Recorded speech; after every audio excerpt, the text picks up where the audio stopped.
Welcome to the Natural Health Podcast, where we bring awareness of sustainable health in the business hustle space. The Natural Podcast is perfect for the high-performing, business-minded individuals who want to work with their biochemistry to achieve success and optimal health. It's Friday, which means it's time for friends sharing facts about health, business, and overall success. In today's episode, we talk to Miranda Partridge. Miranda is a nutritional medicine practitioner who specializes in self-empowerment and body positivity. She is your accountability buddy, hype girl, who knows you deserve to own all parts of yourself with confidence and will fight you for it until you think you do so. Miranda offers one-on-one consultations, workshops, and her signature online program, Back to Basics, to nurture your health from the inside out. You can also find her tips and insights on her podcast, An Authentic Life. Three interesting things and hobbies about Miranda are that she absolutely loves yoga and has an at-home practice, which she does as often as possible.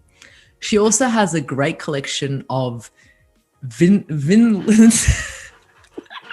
I know what they are, but I'm like, how do you pronounce those? She has a great collection of vinyls, which she shares with her husband and listens to records all day long.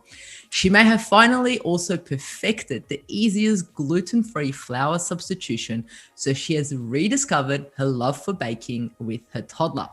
Welcome to the Natural Health Podcast, Miranda. Thank you so much, Michaela. It's so nice to be here. You're most welcome. As you can see, I don't listen to any vinyls, or I don't have any vinyls, or it's it's very vintagey. It's very vintagey. That I don't even know how to pronounce it. True. I've been listening to vinyl for a really long time. I got into it when I was living in Melbourne, but the collection has continued, and then when I met my now husband, I got him into it, and so it just kind of went a bit crazy from there. Yeah. So, what's your favorite one? Oh, I mean, how do you choose your favorite baby? I think, one of the coolest ones I have is it's got one song on one side and one song on the other. It's in the shape of the continent Africa and has a picture of the continent Africa. It's Africa by Toto on one side and Rosanna on the other by Toto. It's awesome, and it's like colorful, and it's a weird shape, and it's just a fun one to show people. I think that's probably that is amazing. So is there only one song on one vinyl? Is that how it goes? No, just for special ones, I think. Most of them will have about 3 to 4 songs on each side. Like some albums will have 3 discs, depending on how many songs. But standard, I'd say, is either 1 or 2, depending on the vinyl. Yeah, there you go. A whole education on vinyls. I love it. That's absolutely amazing. So we gave you a little bit of an intro in regards to what you do, which is absolutely amazing. But I wanted to get to know you a little bit more in regards to what have been the key turning points in your life to get you to what you're doing right now. Yeah, sure. Well, I mean, when I was in high school, I always wanted to do, I just, for some reason, always knew that I wanted to do something where I was helping people. And I was really interested in psychology because there was a lot of mental illness, quite serious mental illness in my family. And I just wanted to understand it better. So I was really into psychology and all of that sort of stuff. But when I finished high school, due to a number of reasons, I wasn't quite ready for uni. So I kind of deferred and didn't really explore anything until a couple of years later, when I started my own health journey and started going to the gym and buying all of the women's health magazines and stuff and getting really obsessed with all of the little nutrition facts in there. And I was like, oh, maybe I could be a nutritionist. And then I went on the internet, found Endeavour, and which is my college, and they just had this nutritional medicine course. And I was like, oh, okay, that sounds really interesting. Honestly, had no idea really about what natural health was. I kind of had heard of it and did know about it. I mean, my dad's a chiropractor and my uncle's a chiropractor and stuff like that, but I didn't really understand that at all. And so it wasn't until I actually started the course I was like, oh, this is really cool. And so during my studies, I actually realized that I had anxiety kind of got diagnosed with anxiety, depression, and insomnia within a couple of months of each other, all in my third year. And it was possibly due to my course that I started to recognize a lot of that stuff, but I treated myself using just diet. I went to the student clinic and got some herbs, but mostly it was through diet and nutrition, and still to this day just use those things and all of those natural sort of tools in my toolbox to manage my anxiety. But my depression for the most part is gone. It comes back occasionally, as it does, but it was a really powerful moment for me to really be able to put a lot of the stuff that I was learning into practice. And so I guess that's why I now love working with women who don't have the greatest self-esteem, who feel anxious and don't really feel like they can manage their stress, and to do it through something like nutrition, because it is such a foundational thing that most people just really don't understand, because we have not been taught about it properly at all. It's always about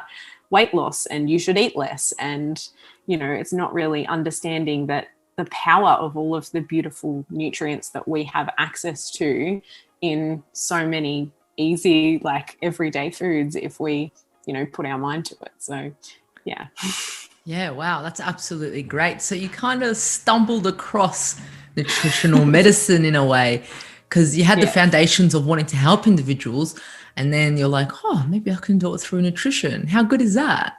Yeah, and it turned out to be absolutely the most perfect profession for me, because I'm obsessed with it and I love food, like who doesn't?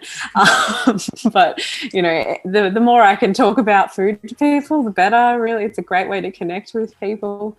It was just, it's so interesting. Every time I talk to a nutritionist or something, I'm like, I wonder what their favorite food is. So what's your favorite food? It's the same thing with my violence. How do you pick your favorite baby? I don't know exactly what my favorite food is, but yesterday I was really proud of myself. I cooked these pot stickers, but I did them, they were omelette pot stickers. So instead of having the dumpling wrappers, it was this egg base. And I'd never done it before, and I was just really craving dumplings because I miss them so much because I'm gluten-free. And and they worked and they were delicious, and I was so proud of myself. So that, I'm just, for the moment, that's my favorite accomplishment around food. So totally need to share this. So totally need to share this after. I love dumplings, and like you, I'm trying my best to go gluten-free. So yes, dumplings are oh my gosh. I know that, seriously, when I used to live in Melbourne, it was a normal thing, especially because the campus was in the city. It's just gonna go get some dumplings, and I miss them so much. Oh my god. So it was wish fulfillment last night. I was so stoked with myself. I would say, I bet you when I'm pregnant, all I'm gonna crave is dumplings, dumplings galore, just anything. No, that's absolutely amazing. So you've had quite a bit of a journey about, going into being a nutritionist, and you've had your own little struggles, like you've mentioned, with anxiety, depression, and so forth. So I can just imagine your view of success back then would be different to what it is now. So Miranda, I wanted to find out, what does success look like for you right now?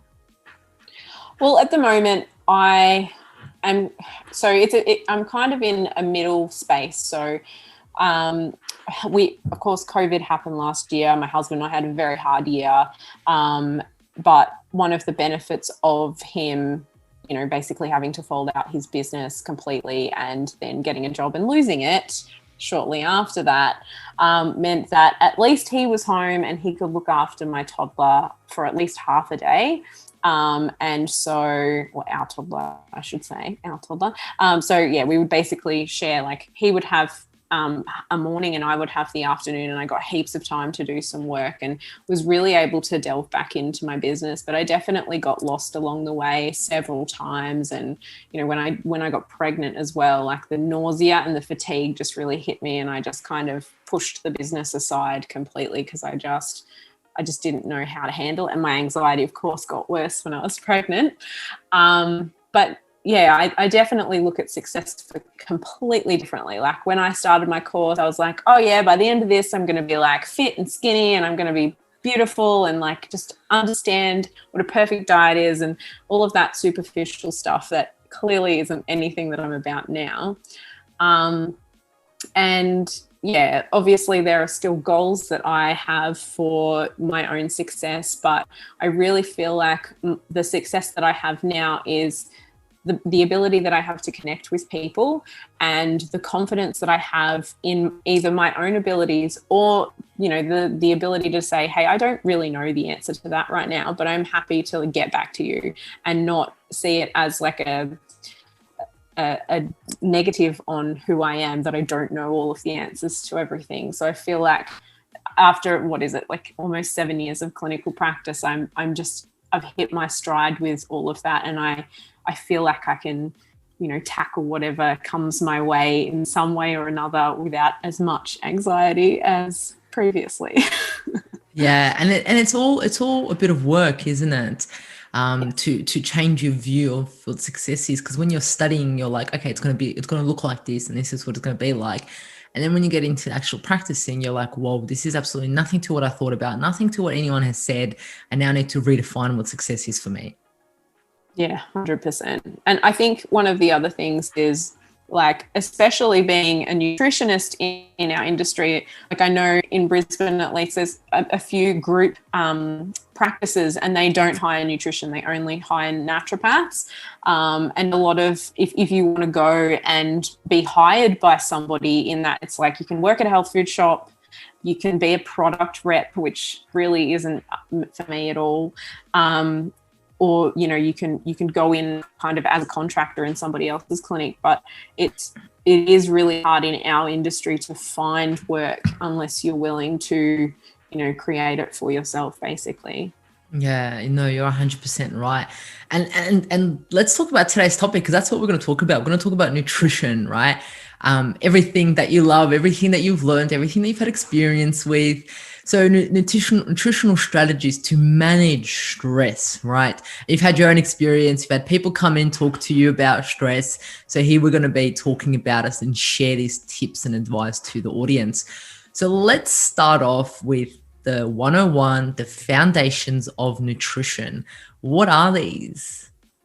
So I actually like to call these the nutrition basics. There's literally 5 of them, and I talk about them all the time. They kind of make up the Back to Basics program that I have, and writing a book about them and everything, because I think they're really, really important. And you know, I actually found an old ebook that I wrote years ago, and they have not changed since however many years ago that I did that. But really, I find that these are so helpful to concentrate on, because they take the mindset away from the calorie counting and all of that stuff that doesn't serve you. When you're anxious, if you're not eating enough, you're only going to get more anxious. So it's really important to shift that mindset. So the first one is making sure you're getting protein with every meal. So whether you're vegan or not, protein is really, really important. And I find most people, when they make sure they start their day with protein, and they're having protein at lunch and dinner, and if they snack, that there's protein in that, that really starts to give them those foundations in order to manage their stress, because you can't create those neurotransmitters that keep us happy, calm, and motivated without protein. You know, there's little micronutrients that help to convert them, but if you don't have the building blocks, they've got nothing to convert. So it's really important that you start with that. Like the recommendation is generally about 1 to 1.8 grams per kilogram of body weight. But I like to say, especially if you're anxious, aim for 1.5 to 2 grams of protein per kilogram of body weight. And that really generally sets people up really well. The next one is good fats, which most people will think of avocados when they think of good fats, which is brilliant.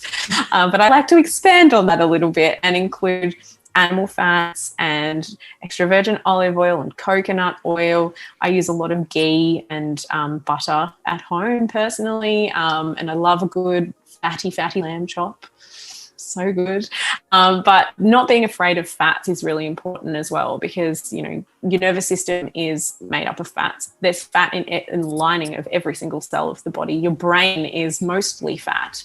And so if you aren't replenishing that, like, how is your brain supposed to heal? How are you supposed to create new neural pathways and new habits from those neural pathways if you don't have, again, those building blocks to allow your brain to heal? So I think that that's another one that's really important. The next one is cutting out sugar, which is probably the hardest one for most people. But cutting out sugar, I find so helpful for people with anxiety, because sugar totally exacerbates anxiety. If you are stressed and your go-to is emotional eating, and it's usually going to be emotionally eating sugar, it feels good for that moment, which is fine. And that has served you, especially if that's the coping mechanism that you have developed, has served you, and you kind of have to be grateful for that, because in that moment it's helped. But if it's harming you more than anything, then that's when we really need to get on top of it. And I think most people, we generally eat way too much sugar. So again, I run a free program to help with this called Non-Toxic Meal Tracking. And one of the things that we do is we use a meal tracking app to actually have a look at how much sugar we're getting per day. So the World Health Organization, they recommend 24 to 30, I can't remember, 36, I think, 24 to 36 grams of sugar per day. I probably get between 30 and 50 grams a day, depending on the day. And I eat really minimal sugar. Like, I don't really eat any added sugar. And I probably eat a couple of serves of fruit a day at the most. But I really find personally with my anxiety, if I make sure that I'm, at least feeling an equilibrium with that amount, then I feel so much better. I can cope with stress better, and I don't get that kind of anticipatory anxiety. And same with my clients, I just find if I can manage to get the sugar out, which is so difficult, but if we can get that sugar out, it makes such a huge impact on the nervous system. So that one's a huge one. And then the next two are very quick. Vegetables, which I bang on about all the time. Most people do not eat enough vegetables. Some people, will tell me that they have a healthy diet, but we'll be lucky to be eating 2 serves of vegetables a week, when we should really be getting 5 serves every single day. So I like to really highlight that, because I think it's a really easy way to understand how much you're supposed to be eating. I don't say no potato or anything. I definitely include potato and sweet potato and pumpkin and all of your starchy vegetables within that. But I also say make sure 2 of the serves are green leafy vegetables, because that gives you a lot of balance. There's a lot of minerals in all of these foods, and it can really, really help. Again, so your conversion of your neurotransmitters is with these micronutrients. And to look after your adrenals, you need micronutrients, and they come from fresh vegetables and cooked vegetables. So that's really important. 1 serve is half a cup cooked or 1 cup of raw vegetables. So it can seem a little bit daunting. And I usually just tell people, just start with 1 meal. And once you feel like you're in the groove with that, then move on to another one, but aim for 5 serves every day. And the last one is to let go of that which is not serving you. So really my whole philosophy with that is, if there is a food that makes you feel like crap when you eat it, maybe it's lactose, maybe it's wheat, maybe you're allergic to mushrooms, whatever it is, I know it's delicious, but if it is something that you're getting some sort of negative symptom from, it is causing you harm, it is causing you inflammation, and inflammation makes everything worse in the body, including your mental health. So you really want to get on top of that and find the confidence to do that, which again, it takes time. It's hard, but that's why I like to do it in such a nurturing way, and get people to be more accepting and forgiving of themselves when they are taking these things out. Because if you've never had to contemplate a life without bread before, that's really confronting. So yeah. I mean, wow. I mean, we can just end the podcast right here, right now. That's just my first point. The information you just provided us with is mind-blowing. And it sounds, the way you're talking about it sounds so simple, but if the audience listening implements all of those things, they're going to see a dramatic change in their stress levels, in their anxiety, in their nutritional balance. I mean, the protein, the fat, it's just those things, just adding, having protein and having the fat and having the vegetables and removing the sugar and removing anything that doesn't serve you. Like, that is just an absolutely amazing strategy in place. And I know it might seem overwhelming, like it's a lot, but it's so easy because you eat every day, right? So you look at it and you go, let's just start off with one thing. Like you said, it's a step-by-step process. So I love that you introduced the foundations of nutrition to us, and you jam-packed it in there, which was amazing, but you provided so much value. I really can't help myself. No, it's absolutely brilliant. I love that. So the question that a lot of audience might be thinking is, how does food actually help the nervous system? I mean, we're talking about stress, and we're not gonna go into the 101 of stress. I mean, most of the individuals know that we've got the parasympathetic nervous system, the sympathetic nervous system, and the fight, flight, and so forth. But how does this food that we're putting into our body help our nervous system? Yeah, so like I was saying, a lot of the foods that I was talking about are building blocks for the neurotransmitters we need in order to cope with our stress, to help us to sleep at night, to heal, to allow our liver to function the way that it needs to clear any of the byproducts that occur with high stress, and to allow our adrenals to function. Because a lot of stress, no matter what sort of stress it is, whether it's physical, mental, emotional, it starts to deplete nutrients because it kind of uses them up really, really quickly. And so if you have a foundational diet that is rich in a lot of these nutrients, like, for example, magnesium or B vitamins, then you are less likely to be depleting them because you are still replenishing them in your diet.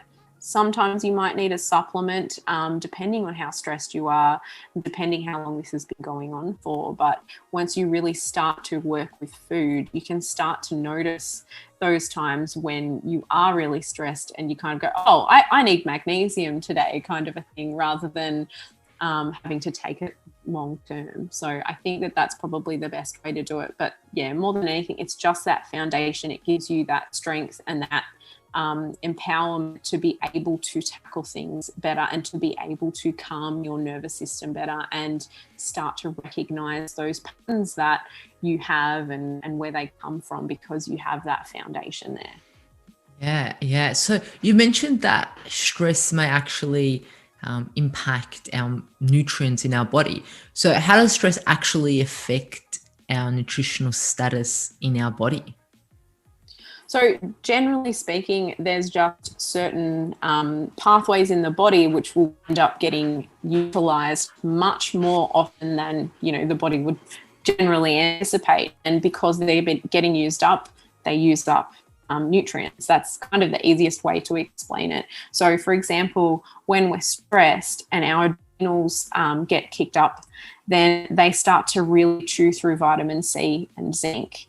And so that's why generally a lot of people will find either at the end of a stressful event or right in the middle of their stress, they get sick because they don't have those resources there of vitamin C and zinc to help their immune system. Because, basically when we are in that sympathetic mode, that fight or flight, a lot of our other systems in the body that aren't necessarily quote unquote essential, they kind of get shut down and they get less of a preference for these nutrients in order for us to deal with stress. Our body is set up to deal with a saber-toothed tiger, very life-threatening stress, but the stress that a lot of us deal with on a day-to-day basis is like being stuck in traffic and running late for things, or like running around with the kids or whatever it is. It's just because it's a difference doesn't mean the body knows how to recognize it differently. It will recognize it in exactly the same way and get your body to respond to it in exactly the same way. So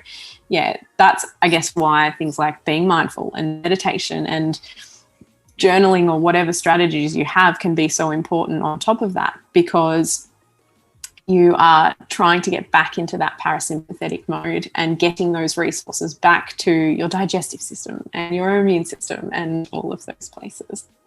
Yeah. So a lot of people can relate to the fact of what you said when they're really stressed out, and then, they decide to go on a holiday. They land there or drive there, and they get there at the beach, and all of a sudden they just get sick and they can't enjoy their holiday. And I guess that's what you said. The body's depleted of zinc and vitamin C due to the adrenal uptake of it all. So it's interesting that a lot of people wouldn't even link them two together. Like, what, my stress is actually depleting my vitamin C or my zinc levels? Yeah, exactly. And it's also really important to think about those coping mechanisms that a lot of us have developed in order to deal with our stress and what they do to deplete nutrients as well. So if you're a smoker, that's going to deplete your vitamin C and your zinc straight away. If you deal with your stress by eating sugar, that depletes magnesium, possibly some chromium and a few other nutrients like that.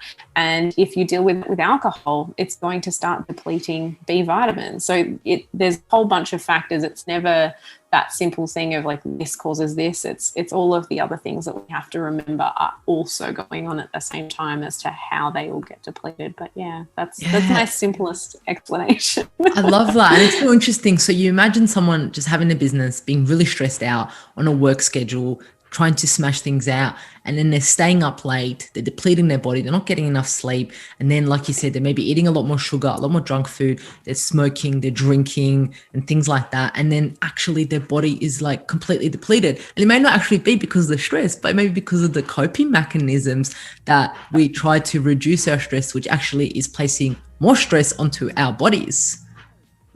100%. And like I said, like, I don't say this stuff in order for you to be like, oh, I feel so guilty now because that's how I deal with my stress. That mechanism that you developed for a reason. But if it's really starting to become a daily, probably, multiple times daily frequency that you're dependent on it, then it's going to have some detrimental effects to the body. And when it's time to sort of go, okay, what else can I do? Yeah. And it's interesting if we can just change that around. And if you are stressed, actually do that yoga class, listen to your favorite music. It's kind of like, how much would that help and not reduce so much of your nutrients? Yeah, exactly. I love that.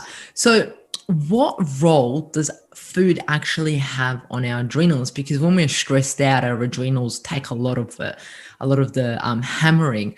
So what role does food have with the adrenals to improve the ability for us to manage stress?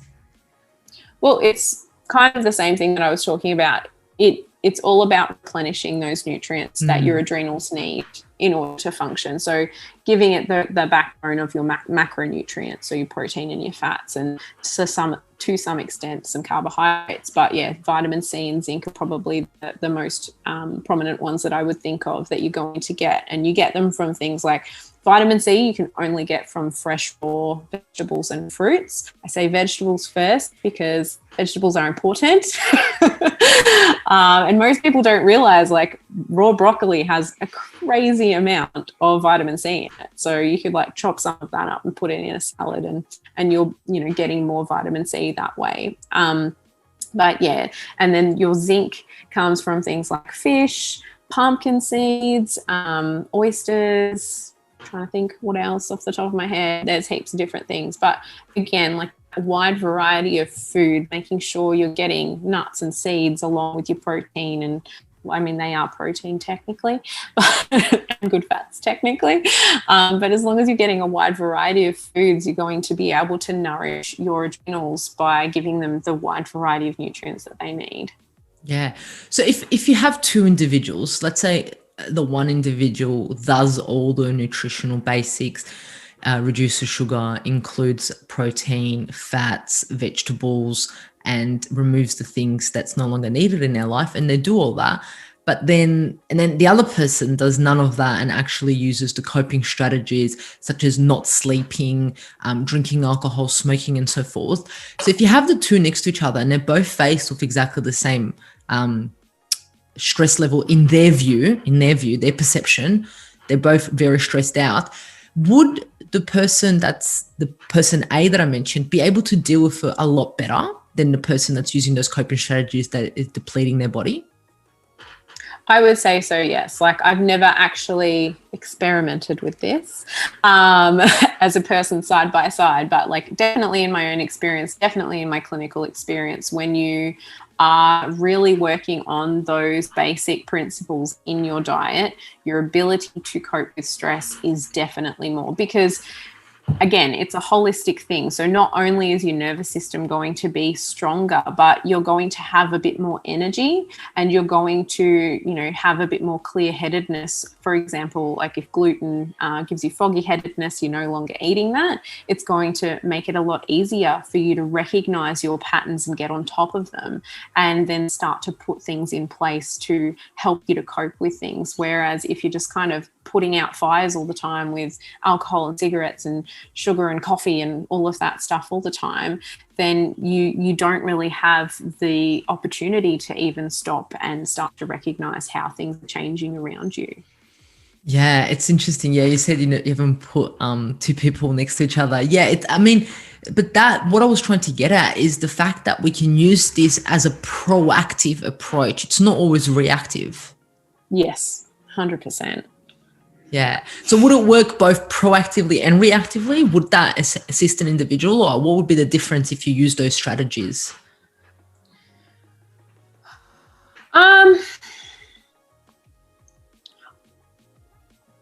I think like I said, I think it's just more that the person who is using those nutritional basics would just have a little bit more strength, so they would be able to recognize their patterns and recognize stress a little bit better and be able to implement things in a bit more of a positive way. Because I find that those negative habits just kind of breed more negativity, because it may not even be the alcohol and stuff. It might be like coping with stress by sitting down in front of the TV for 4 hours every night, things like that. So it's all sorts of different mechanisms and things to be aware of. But generally, I find those individuals who are on top of that sort of stuff just fare a bit better when it comes to their stress. Yeah, I love that because it just shows to us that you can use nutrition as a proactive approach to deal with your stress. And not many individuals have thought about that. It's awesome because you eat every day. So you can be putting something in your mouth every day as a prevention or an assistance strategy. Yeah.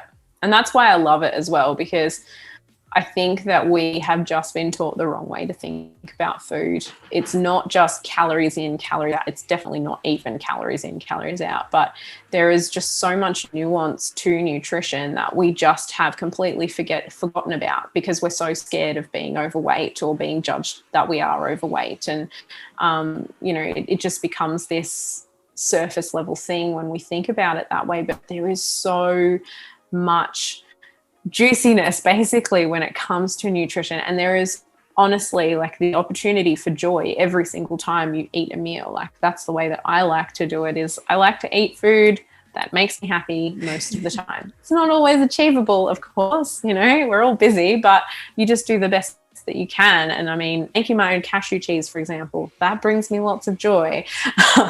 But that's where I'm at with my life, and I've been on this journey for a really long time.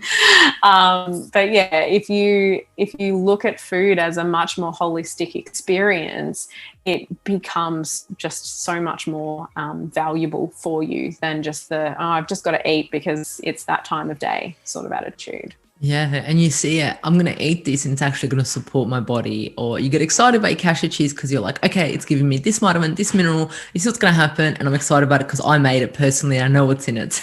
Yeah, Exactly. And it tastes so good. Another recipe we're going to have to share. It's on my blog.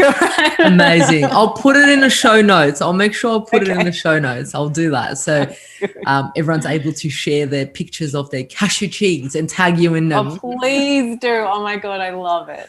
It's literally, I'm actually known in a couple of my friend groups for this cashew cheese, to the point that people will be like, so Miranda, if I buy you a bucket of cashews, can you make me just like a kilogram of cashew cheese for my birthday?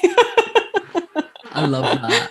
I love that. That's absolutely brilliant. That's amazing. And cashews are so yummy and amazing. I love them so much. I know, that's so good. So good. So what would you say the average individual is doing wrong, in quotation mark, in relation to their nutrition, which impacts their ability to deal with stress?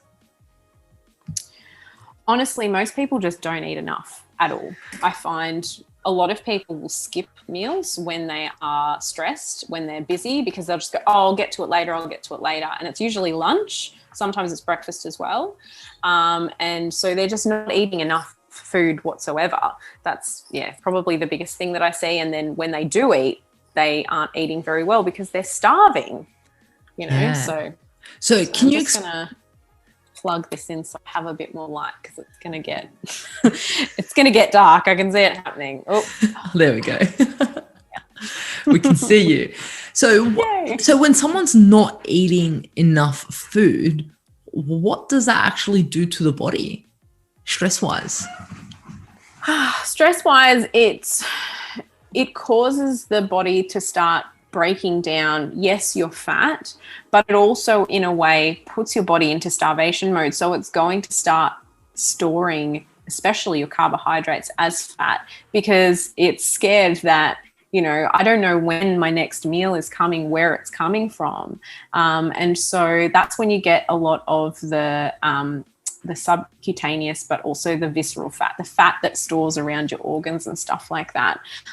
So from that perspective, it can be really negative. And I don't mean that in like, if you're overweight, that there's something wrong with you, but I know that it can be a coping strategy for a lot of people who feel like it's the fact that they overeat that makes them overweight, is then they starve themselves.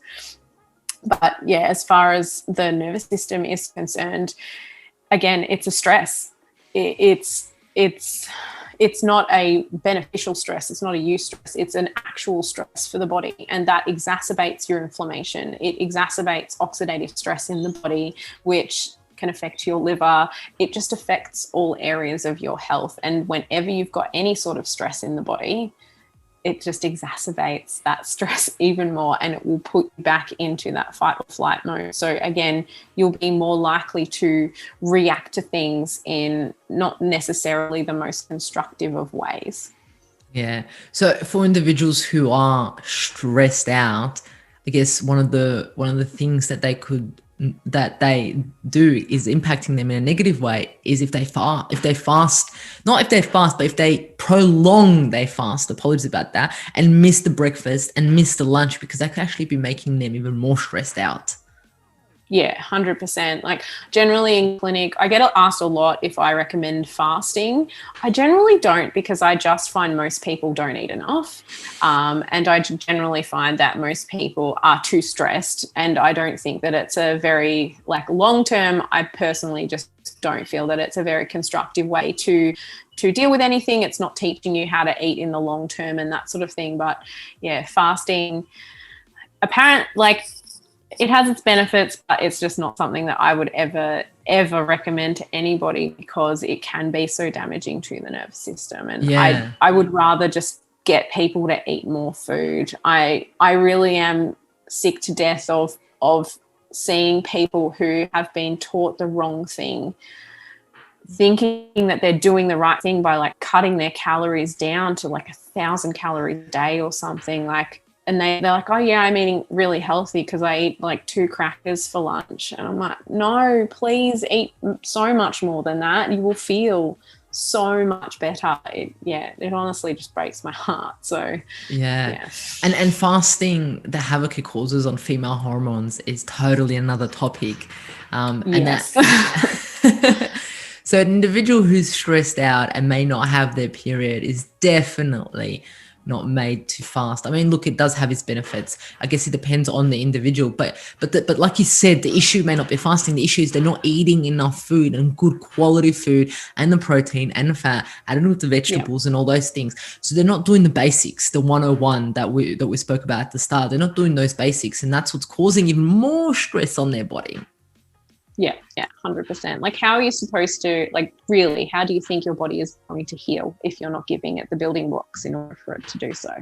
Yeah, well said. I love that. Well said. So what are some, like, moving on now, so what are the key minerals to assist with stress management, and how do they help our stress management? I know you've already mentioned some, that we've spoken about. So what are some key minerals and vitamins, in addition to that, let's add the vitamins in there too, to help us manage our stress, and how would they help? Yeah, so I did mention magnesium. It's probably one of the most well-known of the minerals for stress management. One of the best ways that it helps is that conversion of our amino acids or protein into our neurotransmitters, but it also can assist with detoxification.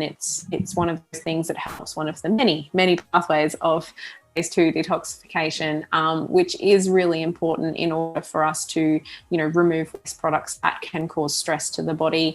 And I just find anything that we can do to help clear extra inflammation is going to help us to deal with our stress a lot better. So I find magnesium great for that. And I usually like to pair it with activated B vitamins in a complex, again, because they do get stripped by, stress, They do get stripped by stress, but they help that conversion of your neurotransmitters from your amino acids. They're great for energy. And together with the magnesium, they work really, really well. And especially if you're somebody who's not necessarily getting much sleep and you're exhausted, like being able to have that foundation in there can be really, really beneficial.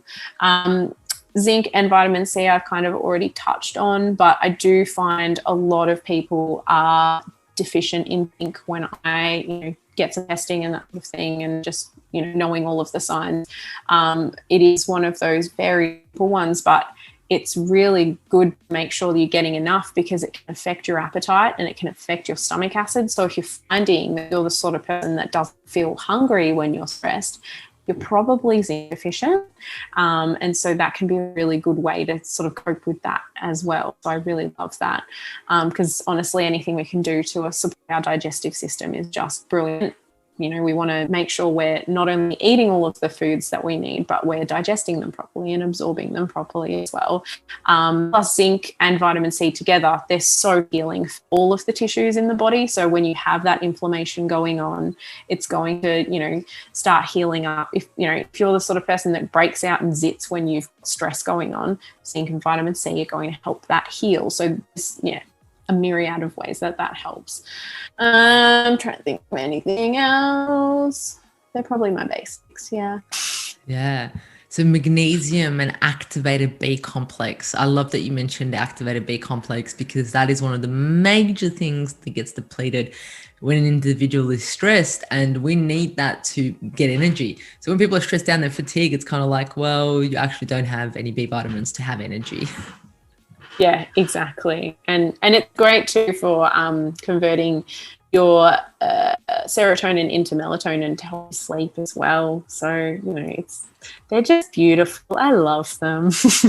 Yeah. Is there a reason why you would recommend activated B vitamins over the normal B complex? Yeah, sure. So there's a few reasons. Generally, activated ones basically mean that they're in the closest form to what the body utilizes. So the body doesn't have to convert them as much. But one of the other reasons is, in my clinic at least, I see a lot of MTHFR gene mutations, which basically means that people who have that, they can't properly convert the folic acid form of folate in the body. So if you're getting an activated form, you kind of bypass that little pathway and enable your body to have that. So yeah, that's basically it. And they do work really fast as well. But yeah, good to know as well, if you are having an activated B complex, it's going to make your pee like through yellow. And every time I forget to tell a client that, I always get an email, oh my God, is there something wrong? No, it's okay. Yeah, just expect that if you're going to take activated Bs. But it's a bonus because it shows you that they're aware of their color of their pee. Yes, it's true. It's very true. But it's kind of one of those things when they come into clinic, like spend 2 hours with them asking them all these detailed questions. Like, I never even thought to look at my poo. And then the next time they come in, that this happened and this happened. It's like, yay! They're more aware of themselves, which is absolutely amazing. So I love it. So you've just mentioned some absolutely amazing vitamins and minerals, the zinc, the vitamin C, the magnesium, all of the Bs activated, which is amazing, which is so much. I mean, if you had an individual who's listening to the podcast now and is stressed out, do work with a healthcare professional. But if you do include these in your diet and the supplements or in food form, you're going to see a huge difference. It's going to make an absolutely huge difference. From being tired, fatigued, no energy, you're all of a sudden going to feel like you can actually smash out the work, throughout the day. Yeah, 100%. Really does make such a huge difference. I love it. I just love it. It's so magical. I love that. I love it. So what are I know you've mentioned some tips throughout the podcast in regards to managing stress via nutrition, but what are some practical tips for the audience to incorporate and manage the stress via their nutrition? Well, generally, like I said, definitely just want to pick one meal and start there. Or like if it's dinner and you're worried about your family, start with that and just get confident with that one area. I find that that's the easiest strategy because it can get really, really overwhelming. Even with the 5 basics that I talk about, start with one and work on that. So it might be, okay, I don't think I get enough protein. Try and figure out with the equation that I mentioned how much protein you need. So it's like 1.5 grams per kilogram of body weight protein. And then have a look at ways that you can incorporate that in your breakfast, lunch, dinner. Use an app if you like, because there's so many good ones. Easy Diary is great, and MyFitnessPal I think is another good one. But using those is a great strategy because you can get to a point where you're like, okay, now I actually can visualize and understand what that looks like in my diet to get that amount of protein. And then you feel confident with that. And so you don't need to track anymore. So I think that's a really good way to do it.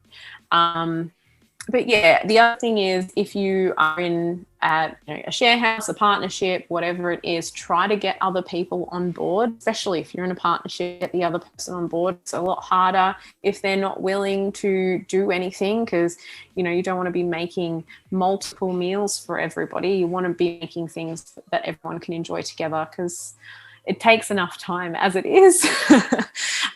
So yeah, I definitely find that if you work with another person, even if it's, if you live alone and you've got a friend that wants to go on a health kick with you, like have that accountability with somebody so that you're not feeling isolated and overwhelmed and by yourself in everything. And they're going to be so thankful because they're going to be so healthy in a few months. Yeah, exactly. You guys can do it together. They can start charging them. Exactly. No, that's absolutely great tips. And I love that you said go slow. Don't be overwhelmed. There's so many things you can do with all the stuff that you mentioned at the start, with all the supplements that you've mentioned. But the key is to start with one thing and then just move your way through it slowly. I love that you've taken that. You've just really zoomed into that simple approach.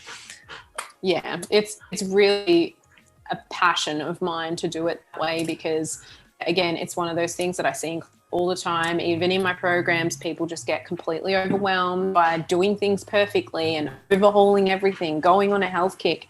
But every single time they do that, they pack it in within a couple of weeks or a couple of days or whatever it is, and then they just feel down on themselves and absolutely miserable. And, you know, they've usually eaten a crap load of food that they know doesn't make them feel any good. And I really would prefer to do it as an approach that teaches you to understand your body better and teach you to listen to your body more, and then, you know, grow from there.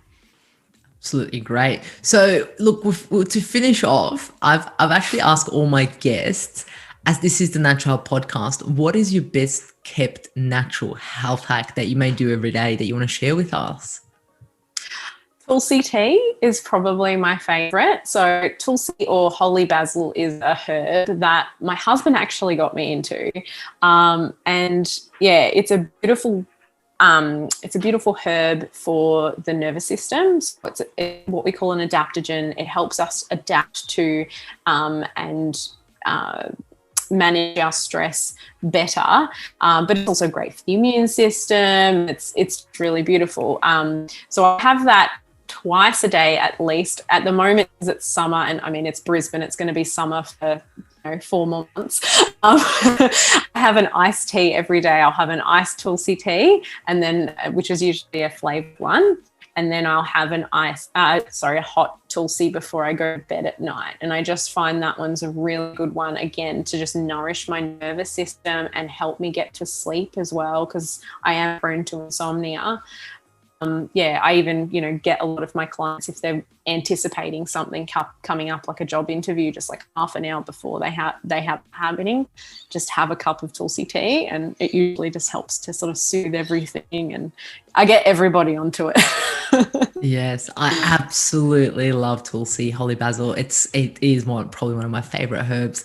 And just amazing. The research, it's just mind blowing. Just thinking about it, I'm like, yes, 100%. It's so good for the nervous system. Couldn't agree more with you. And it's so interesting that you do that. That's your health hack every day. That's absolutely amazing. I love that, because you're breathing and living health. I love that. I try. That's absolutely brilliant. So look, we have come to the end of this absolutely magical podcast. So if individuals want to get in touch with you, and if you can touch base on the program that you've got running, I think it's called Back to Basics, and you've mentioned it at the start, how would they be able to get in touch with that and jump on that program? So you can hit me up. I'm online all of the places at Miranda's Wellness. Usually on Instagram the most, not so much Facebook, but I'm there. You'll find me. But yeah, you can head there, or you can just go straight to my website, mirandaswellness.com.au. But yeah, the next Back to Basics round will start on the 12th of April, which is my birthday, and a full moon. Very exciting. So definitely hit me up to be a part of that. It's such a great program. It's a group one as well. So everybody can bounce off one another and do a live call halfway through that we can all talk to each other and basically pick my brain, which I find so much fun. Yes, that's probably the best way to get in contact. That's absolutely brilliant. And I'll put everything in the show notes, including your Instagram, your program, and so forth. That is absolutely amazing. Is there anything else that you want to touch base on or say before we call it an end to this podcast, Miranda? Oh, yes, actually, I think I just want to remind everybody, please start to behave like your own best friend, and start to be aware of the way that you speak to yourself when you do stuff up, when you make a mistake, when you are stressed. And, whether you have to have a conversation with yourself in a journal or you just start being mindful of it, it's really, really important that you speak to yourself the way that you wish other people spoke to you, because things get so much better for you when you do. And it makes it so much easier for you to make changes when you have that forgiveness and absolutely unconditional love for yourself. So I think that's really important, and not enough people do it. So I'm going to bang that drum as hard as I can forever. That's absolutely beautiful. That's absolutely beautiful and said from the heart. Thank you so much, Miranda. Thank you for joining us at the Natural Health Podcast. Thank you so much, Michaela. It's been wonderful. I'm so excited. I'll have to do it again. Wonderful. Thank you for joining us at the Natural Podcast. And remember, the missing link between failure and success is your health.